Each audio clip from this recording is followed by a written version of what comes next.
अस्सलाम वालेकुम champions. Federal part 2 के जो स्टूडेंट हैं, सुबह उनका एग्जाम है, तो आ चुकी है आपके लिए आखिरी उम्मीद की किरण। अब ये आखिरी उम्मीद की किरण करेगी क्या? ये आपकी जो प्रिपरेशन है, अगर आप 90% है तो उसको ले जाएगी 98% या उससे भी ज़्यादा। और वो स्टूडेंट जिनको लगता है कि वो सुबह के जो पेपर है उसको अटेम्प्ट ही नहीं कर पाएंगे, उनकी प्रिपरेशन इतनी बुरी है, तो वो उसको भी प्रिपेयर कर सकते हैं और कॉन्फिडेंट फील करेंगे। तो हमें क्या करना है? ऑब्वियसली जो उम्मीद की किरण है उस पर बात करनी है। तो सबसे पहले तो आपको वो चीज़ें यूज़ करनी है जो कि मैं आपको ऑलरेडी प्रोवाइड कर चुकी हूँ रिवीजन सेशन में। वो डॉक्यूमेंट्स बहुत ही बेनिफिशियल होंगे, स्पेशली जो स्टूडेंट जो कि कहते हैं कि हमें एमसीक्यूज़ की समझ नहीं आ रही कि कहाँ से करें, तो वहाँ पर एमसीक्यूज़ के लिए डाटा बैंक बहुत ज़्यादा है। तो जल्दी से आ जाते हैं आपकी बुक की डिवीजन की तरफ। तो बेसिकली मैंने आपकी बुक को 3 फेजेस में डिवाइड किया है। वो 3 फेजेस कौन से होंगे और उनको प्रिपेयर करते हुए कौन कौन से चैप्टर्स हैं और उनकी वेटेज क्या है, नेक्स्ट हमें उस पर बात कर लेनी है। सबसे पहले हम बात करेंगे आपकी बुक के जो 3 फेजेस है उसमें फर्स्ट फेज क्या है। वो जो फेज है उससे अगर आप प्रिपेयर करते हैं तो 60% मार्क्स हो जाएंगे सिक्योर। अब जो फर्स्ट फेज में 60% मार्क्स सिक्योर करने हैं उसमें टॉपिक्स कौन कौन से इंक्लूडेड हैं, उसमें आ जाएगा कैलकुलस। अब कैलकुलस में कौन कौन से चैप्टर्स हैं जिनको हम प्रिपेयर करेंगे और उनमें परसेंटेज के लिहाज से उनकी वेटेज क्या है उसको भी डिस्कस करेंगे। लेकिन उससे पहले अब यहाँ पर जो फर्दर हमारे पास 30% और 10% वाला फेज है उस पर कर लेते हैं अंडरस्टैंड। 30% वाला जो फेज है उसमें आपका जो टॉपिक है वो आ जाएगा analytic geometry, and the last one that is basically the 10% phase, this is all about numerical methods. तो अब अगर हम यहाँ पर ऑब्जर्व करें 60% क्योंकि कैलकुलस में से है, तो वो स्टूडेंट जिनको लगता है कि वो पास भी नहीं कर सकते तो उन्होंने जस्ट इस पे फोकस करना है। अगर आप इसको अच्छे से प्रिपेयर कर लेते हैं तो ऑब्वियसली इस फियर से आप बाहर आ जाएंगे कि आप फेल हो जाएंगे या आपसे पेपर अटैम्प्ट नहीं होगा। लेकिन वो स्टूडेंट जो कि चाहते हैं उनके 95% प्लस आए, तो वो जो बाकी फेजेस है उन पे भी फोकस करेंगे। Now let's talk about the chapters. सबसे पहले अगर आपके फर्स्ट चैप्टर की बात की जाए तो आपका जो सॉफ्टवेयर है मैपल उसको यूज़ किया जाता है। लेकिन क्योंकि आप जितने भी पास्ट पेपर्स देख लें या पास्ट पेपर्स के अलावा ऑब्वियस सी बात है कि अगर मैपल से रेलिवेंट क्वेश्चन आता है वो सॉफ्टवेयर आपको यूज़ करना है। तो सॉफ्टवेयर तो आपको अगर दिया ही नहीं जाएगा तो आप कैसे करेंगे? तो यही रीज़न है कि इसके इंक्लूडेड तो होता है लेकिन इसके आने के 0% चांसेस होते हैं। तो अब जो टाइम है उसमें आपने इसको तो बिल्कुल भी नहीं देखना। जो आपने इसकी अंडरस्टैंडिंग पहले क्लियर करनी थी वो आप कर चुके हैं। स्टार्ट कहाँ से करना है? स्टार्ट करना है चैप्टर नंबर 2 से, that is functions and limit. अब आप यहाँ पर अगर ऑब्जर्व करें देख सकते हैं किस तरीके से फंक्शन एंड लिमिट में से है 11%, then differentiation 11%, higher order derivative 4% and differentiation of vector function. अब अगर हम यहाँ पर जो हमारे पास डिफरेंशिएशन है उससे रिलेटेड 3 चैप्टर्स बनते हैं, वो कौन कौन से है? Differentiation, higher order derivative and application, differentiation of vector function. तो अगर आप इन तीनों की बजाय अगर लगता है कि आप इन सबको प्रिपेयर करने का टाइम नहीं है या आप इसको क्लियर नहीं कर पाएंगे, इतने से टाइम है जो कि रह गया है, तो क्या करना है? आपको 11% को अच्छे से प्रिपेयर कर लेना है। तो आपका जो डिफरेंशिएशन वाला पोर्शन है वो काफ़ी हद तक कवर हो जाएगा। उसके बाद नेक्स्ट आपके पास क्या आ जाएगा? इंटीग्रेशन। अगेन 18% पेपर आना है इंटीग्रेशन में से। तो अगर हम यहाँ पर जो आपकी वेटेज है परसेंटेज के लिहाज से ऑब्जर्व करें तो आपको इस चीज़ की टेंशन लेने की ज़रूरत ही नहीं है या मुझसे कम्युनिटी में पूछने की ज़रूरत ही नहीं पड़ेगी इस वीडियो के बाद कि मिस हमें कौन से चैप्टर्स पे अब लास्ट मोमेंट पे फोकस करना चाहिए। तो जो मैं आपको वेटेज बता रही हूँ, और सिर्फ वेटेज पता होना नहीं, इसको समझना भी ज़रूरी है कि इस वेटेज का मतलब क्या है और आपको लास्ट मोमेंट में किन चैप्टर्स पे ज़्यादा फोकस करना है। यहाँ पर क्या आ गया? Function and limits 11%, then differentiation again 11%। अगर हम यहाँ पे बात करें इंटीग्रेशन की तो आ जाएगा 18%। तो आपका काफ़ी पोर्शन यहाँ पर कवर हो जाता है। उसके बाद अगर आप ऑब्जर्व करें प्लेन एनालिटिक ज्योमेट्री और स्ट्रेट लाइन जो है बेसिकली जो आपका सेकंड फेज है हम उसकी बात कर रहे हैं, उसमें से क्या आ गया आपके पास? यहाँ पे परसेंटेज आपको शो हो रही है। ऑब्वियसली अप्रॉक्सीमेटेड यहाँ पर वेटेज मेंशन की जाती है ताकि आपको समहाउ पता हो कि आपके पास रोड मैप क्या है, किस तरीके से रिवीजन को करना है। फिर आ जाएगा कॉनिक 1, कॉनिक 2, डिफरेंशियल इक्वेशंस आ गई, उसमें से 8% आना है। उसके बाद पार्शियल डिफरेंशियल।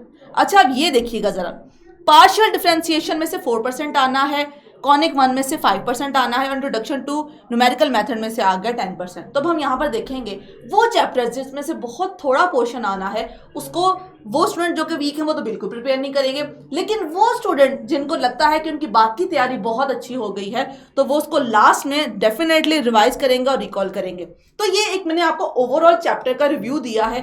अब इस रिव्यू को अंडरस्टैंड करने के बाद हमें उन तीनों फेजेस में कौन कौन से चैप्टर्स आते हैं उनको अंडरस्टैंड कर लेना है, कौन से उनमें इंपॉर्टेंट टॉपिक्स होंगे उनको क्लियर करने के बाद लास्ट में मैं आपको दूंगी जितने भी चैप्टर्स हैं उनके इंपॉर्टेंट शॉर्ट लॉन्ग के वो कहाँ से आएंगे। और अगेन एमसीक्यूज तो मैं आपको ऑलरेडी प्रोवाइड कर चुकी हूँ। और आज का दिन अगर आप सबने ऑब्जर्व किया हो कम्युनिटी में हमने बहुत डिस्कशन किया, इवन लास्ट 3 डेज से कॉन्टिन्यूसली डॉक्यूमेंट्स आपके साथ शेयर हो रहे हैं, आप लोग मुझे क्वेश्चंस बता रहे हैं, हम उनके सॉल्यूशंस को डिस्कस कर रहे हैं। सिर्फ हमारा पर्पस ये है कि जो आपका आखिरी लम्हात हैं उसमें आपको कॉन्फिडेंट बनाए ताकि आप पेपर को कॉन्फिडेंटली प्रिपेयर कर सकें और उसको फिर कल के जो एग्जाम होने जा रहा है उसमें अटेम्प्ट कर सकें।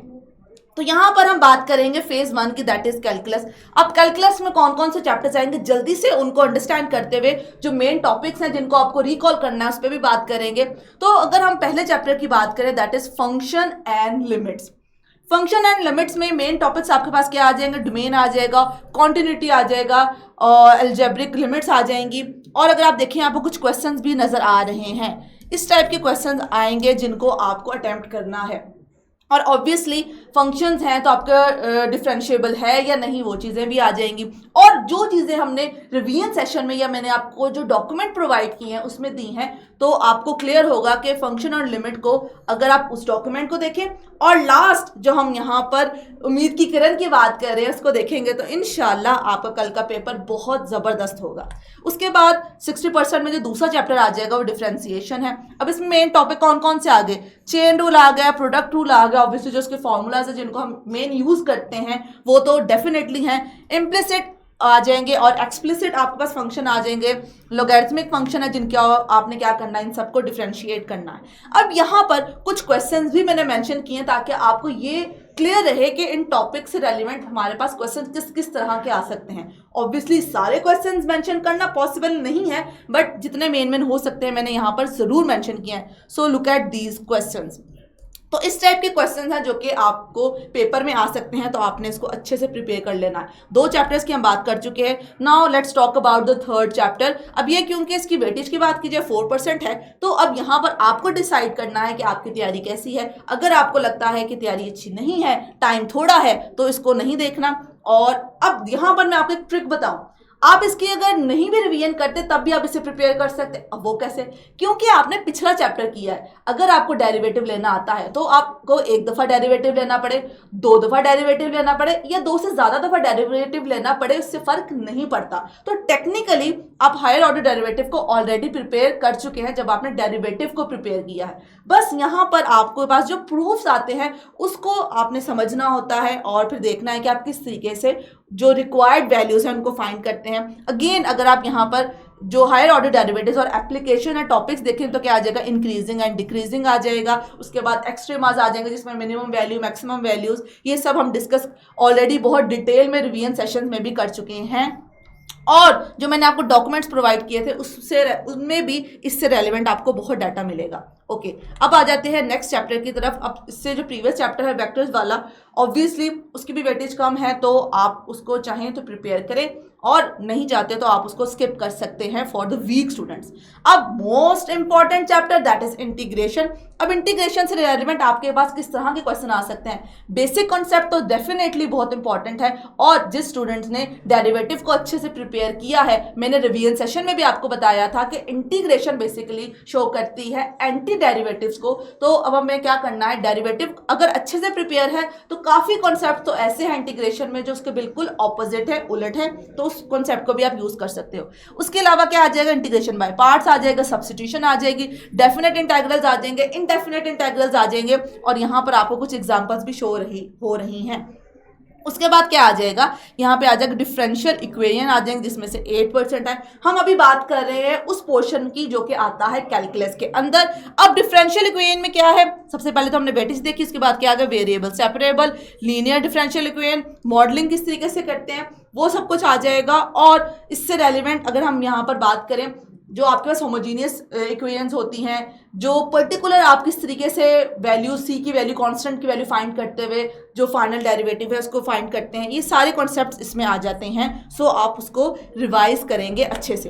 अब उसके बाद आ जाता है पार्शियल डिफरेंशियल इक्वेशन। अब पार्शियल डिफरेंशियल इक्वेशन अगेन, अगर आपने डेरिवेटिव के चैप्टर को अच्छे से किया है तो सिर्फ एक चीज अगर आप इसमें ऐड कर दो तो आपका पार्शियल डिफरेंशिएशन जो है वो भी प्रिपेयर हो जाता है चैप्टर। वो कॉन्सेप्ट क्या है? वो कॉन्सेप्ट ये है कि आपको यहाँ पे एट अ टाइम कोई एक ही वेरिएबल कंसिडर करते हुए बाकी सबको कांस्टेंट ट्रीट करना है। जब आप इसे कांस्टेंट ट्रीट करेंगे तो आपको ऑलरेडी पता है कि डेरिवेटिव में कांस्टेंट को किस तरीके से ट्रीट करते हैं, तो आप इजीली जो पार्शियल डिफरेंशिएशन है उसको भी अंडरस्टैंड कर सकते हैं। अगेन, एक दफा डेरिवेटिव लेने आता हो तो अब 2 दफा भी लेना पड़े तो उससे फर्क नहीं पड़ता। लेकिन अब यहाँ पर क्या करना है, यहाँ पे हम ऑर्डिनरी डेरिवेटिव की बजाय पार्शियल डेरिवेटिव की बात कर रहे हैं। सो नेक्स्ट आपका अब जो फेज है वो आ जाएगा एनालिटिक ज्योमेट्री में। अब यहाँ पर क्या आ जाएगा, plane geometry and straight line. उसमें इंपॉर्टेंट टॉपिक्स कौन कौन से आ जाएंगे, स्लोप का आ जाएगा, इंटरसेप्ट आ जाएगा, एंगल बिटवीन द लाइंस आ जाएगा, फैमिली ऑफ लाइंस आ जाएंगी, और उससे रेलिवेंट क्वेश्चंस को किस तरीके से अटेम्प्ट करना है, ये कुछ आपके पास पास्ट पेपर से रेलिवेंट मैंने क्वेश्चन भी मेंशन कर दिए हैं, ताकि आप चाहें तो इन्हीं क्वेश्चंस को प्रिपेयर करते जाएं तो आपके ये टॉपिक्स जो मेन चीजें हैं वो प्रिपेयर होती जाएंगी, और बाकी डॉक्यूमेंट तो आपको सारे प्रोवाइड कर दिए गए हैं। Now let's talk about the conic one. Conic one में आ जाएंगे सर्कल, और कॉनिक टू में ऑब्वियसली पैराबोला, हाइपरबोला और एलिप्स आ जाते हैं। इसमें क्या आपको कॉन्सेप्ट क्लियर होना चाहिए, स्टैंडर्ड एंड जर्नल फॉर्म, उसका सेंटर, उसका रेडियस, उसका फोकस किस तरीके से फाइंड कर सकते हैं, या अगर हम इसको छोटा इन शॉर्ट राइट करें तो सर्कल और उसके जितने भी एलिमेंट्स हैं उनका आपको क्लियर होना बहुत जरूरी है। टेंजेंट लाइन आ जाती है, नॉर्मल लाइन आ जाती है, ये सब आ जाते हैं सर्कल के एलिमेंट्स में। अब क्वेश्चन कुछ पास पेपर के अगर हम ऑब्जर्व करें तो आप यहाँ पर देख सकते हैं, find the equation of circle passing through the points and having centre on line, और ये आपको गिवन है लाइन। इस टाइप का क्वेश्चन आ सकता है। Find equation of circle with diameter at end points, और आपको क्या करना है, इस इंफॉर्मेशन को यूज करते हुए इक्वेशन ऑफ सर्कल को फाइंड कर लेना है। अब आ जाता है कॉनिक टू। कॉनिक टू में क्या आ जाएगा, पैराबोला, एलिप्स, हाइपरबोला। अब इससे रेलिवेंट आपको कौन कौन सी चीजें क्लियर होनी चाहिए, क्वेश्चंस को सॉल्व करना आना चाहिए कि आप आइडेंटिफाई कर सकें कि वो स्टैंडर्ड है या जनरल है। उसके बाद लेटेस्ट रेक्टम आ गया, सेंट्रिसिटी आ गई। ये ऑब्वियसली आपकी एलिमेंट्स में चीजें आ जाती हैं जो कि हम सर्कल में भी सेंट्रिसिटी की अगर बात करें तो चीजें क्लियर होना जरूरी हैं। अब ये आ गए वो आपके पास क्वेश्चन जो कि पूछे जा सकते हैं क्वेश्चन में। So these are the important questions here. Now look at the next one, numerical method. So हम अब आ चुके हैं फेज 3 में। फेज 1 को भी देख लिया कौन से चैप्टर्स आते हैं कैलकुलस में, फेज 2 को भी देख लिया कि हमारे पास एनालिटिक ज्योमेट्री में कौन कौन से चैप्टर आ गए। अब फेज 3 में अगर हम बात करें न्यूमेरिकल मेथड की तो बाइसेक्शन है, न्यूटन रैप्सन मेथड है, और जो भी आपके फर्दर इस तरह के मेथड्स हैं वो सारे इसमें आ जाएंगे। और सबसे इंपॉर्टेंट चीज कि आप एरर को कैसे एनालाइज करते हैं, ये बहुत ही इंपॉर्टेंट कॉन्सेप्ट रहेगा। अब अगर हम यहाँ पे क्वेश्चन की बात करें, apply two iterations of bisection method to find the root of this, the interval आपको ये है, इक्वेशन आपको ये गिवन है, तो आपने मेथड को अप्लाई करके इसको सॉल्व कर लेना है। न्यूटन रैप्सन मेथड को भी आप यूज करके अप्रोक्सीमेट कर सकते हैं रूट को। उसके बाद आ जाएगा estimate error after 1 iteration, Newton Raphson method. अब ये कुछ क्वेश्चंस हैं वो भी मेंशन कर दिए हैं, और ऑब्वियसली लास्ट पे हमें चैप्टर वाइज जो इंपॉर्टेंट क्वेश्चंस हैं उनको भी डिस्कस कर लेना है। तो यहाँ पर जो आपकी वेटेज है और कौन कौन से चैप्टर्स आते हैं, कौन कौन से टॉपिक्स आप रिकॉल करेंगे, उन्हें तो अंडरस्टैंड कर लिया। लास्ट पे आ जाता है वो चीज़ जो कि हर स्टूडेंट को होता है कि हमें बुक से भी बता दें कि बुक के कौन कौन से जो क्वेश्चंस हैं वो इंपॉर्टेंट है। सबसे पहली और इम्पॉर्टेंट चीज़ ये कि SLO बेस्ड पेपर आना है। फेडरल बोर्ड का अगर हम पेपर की बात करें वो हमेशा होता है SLO बेस्ड। अब 2 चीज़ें आपने माइंड में क्लियर रखनी है। वो स्टूडेंट जो कि सप्ली के पेपर दे रहे हैं वो ऑब्वियसली जो ओल्ड बुक है उसको फॉलो करेंगे, लेकिन वो स्टूडेंट जो कि न्यू बुक को फॉलो करे, that is basically the KPK book, जिसमें कितने चैप्टर्स हैं, 12 चैप्टर्स हैं, तो उन्हें उसी के अकॉर्डिंगली प्रिपेयर करना है। लेकिन अगर हम पंजाब बोर्ड की बुक और जो फेडरल बोर्ड में हम SLO बेस्ड क्वेश्चंस को प्रिपेयर करने के लिए KPK की बुक यूज़ करते हैं, उनके जो चैप्टर्स हैं उनको कंपेयर करें तो उससे रेलिवेंट भी मैंने आपको इंपॉर्टेंट शॉर्ट लॉन्ग दोनों बता दिए हैं। तो ये आपकी टेंशन ख़त्म। क्योंकि कुछ स्टूडेंट मुझसे आज पूछ रहे थे कि क्या हम पंजाब बोर्ड की जो बुक है उसमें से भी क्वेश्चंस को प्रैक्टिस कर सकते हैं, बिल्कुल कर सकते हैं, और उसमें से आपका ऑब्वियसली सेम तो नहीं बट सेम टाइप के जो लेआउट है उस टाइप के क्वेश्चन आते हैं। तो अगर हम यहाँ बात करें चैप्टर 2 की, अगेन चैप्टर 1 तो आपने नहीं करना, वो क्या है मैपल सॉफ्टवेयर पे है, तो हम डायरेक्टली बात करें चैप्टर 2 से। चैप्टर 2 में 2.1 है, 2.2 है, 2.3 है, 2.4 है। उसके जो इंपॉर्टेंट क्वेश्चंस हैं वो मैंने यहाँ पर मेंशन कर दिए हैं, तो बस जल्दी से इनको तैयार कर लें और आपकी तैयारी हो जाएगी पक्की, और फिर टेंशन की तो कोई बात ही नहीं है। अगर हम यहाँ पे पंजाब बोर्ड की बुक की बात करें तो जो हम टॉपिक चैप्टर नंबर 2 में डिस्कस कर रहे हैं वो आ जाएगा चैप्टर नंबर 1 में। 1.3 और 1.4 के भी क्वेश्चन आप अगर ओवरव्यू कर ले, जरा देख लें कि किस तरीके से सॉल्व करना है, तो आपकी जो प्रिपरेशन है वो 100% हो जाएगी according to chapter number 2, that is basically function and limit. Function and limit के बाद अगर हम डिफरेंशिएशन की बात करें तो 3.1 है, 2 है, 3 है, 4 है, 5 है। तो ये जितने भी इंपॉर्टेंट क्वेश्चंस हैं वो मैंने सारे के सारे यहाँ पर मेंशन कर दिए हैं। और उसके साथ साथ अगर आप यहाँ पर ऑब्जर्व करें तो जो पंजाब बोर्ड की आपके SLO के लिए प्रैक्टिस करनी है चैप्टर 2 की, वो कौन कौन सी एक्सरसाइज हैं, वो है 2.1 और 2.3 फॉर डिफरेंशिएशन। उसके बाद आ जाएगा हायर ऑर्डर डेरिवेटिव, उसमें अगर आप पंजाब बोर्ड की बात करेंगे तो 2.9 एक्सरसाइज है, लेकिन अगर हम चैप्टर 4 की बात करें तो 4.1 के 3 क्वेश्चन, आप इधर देखें सिर्फ 3 क्वेश्चन करें और खत्म। 4.2 की बात करें 1 2 3, इसके 4 देखें, यहाँ से 3, यहाँ से 4, यहाँ पे काउंट कर लेते हैं 1 2 3 4 5 6। अब आप देखेंगे कितने आप थोड़े थोड़े क्वेश्चंस कर रहे हैं, लेकिन आपका पूरा चैप्टर प्रिपेयर हो रहा है, इससे ज़्यादा और क्या चाहिए। So now look at the chapter number 5, that is basically vector function. Again 2 exercises हैं 5.1 एंड 5.2, और उसके अगर हम टोटल देखें कितना 3 3 6 8 क्वेश्चन हैं भाई। सिर्फ 8 क्वेश्चंस करें और चैप्टर को करें प्रिपेयर। अगर इतने इतने आपको क्वेश्चंस करने पड़े तो ऑब्वियसली आपके पास जो टाइम रह गया है इसमें आपने अगर इसको आप डिवाइड कर ले, सबसे पहले तो भाई आप प्रिपेयर करेंगे 60% वाले चैप्टर्स को, उसके बाद देखें कि आपके पास जो टाइम है तो आप जो फर्दर चैप्टर्स हैं उन पे वर्क कर सकते हैं। उसके बाद आ गया इंटीग्रेशन। इंटीग्रेशन बहुत ही इंपॉर्टेंट चैप्टर, 6.1 है, 2 है, 3 है, 4 है। और अगर हम यहाँ पे पंजाब बोर्ड के SLO बेस्ड यहाँ पर कॉन्सेप्ट्स की बात करें या एक्सरसाइज में से आप वहाँ से भी प्रैक्टिस करना चाहें ताकि आप और कॉन्फिडेंट फील करें, तो आप जो 3.3 है, 3.4 है, 3.5, 3.6 उसमें भी क्वेश्चन देख सकते हैं। तो आपको और अपना जो कॉन्फिडेंस लेवल है वो बूस्टअप होता हुआ नजर आएगा कि हाँ भाई किसी भी बुक से कहीं से भी इस टाइप का क्वेश्चन आ जाए, मैं तो बहुत कॉन्फिडेंटली कर सकता हूँ या कर सकती हूँ। उसके बाद आ जाती है plane geometry and straight line. उसमें जो चैप्टर्स हैं 7 चैप्टर आ गए, 7.1 2 3 4, और यहाँ पर आप क्वेश्चन देख सकते हैं, जो इंपॉर्टेंट क्वेश्चंस हैं वो मैंने सारे के सारे मेंशन कर दिए हैं।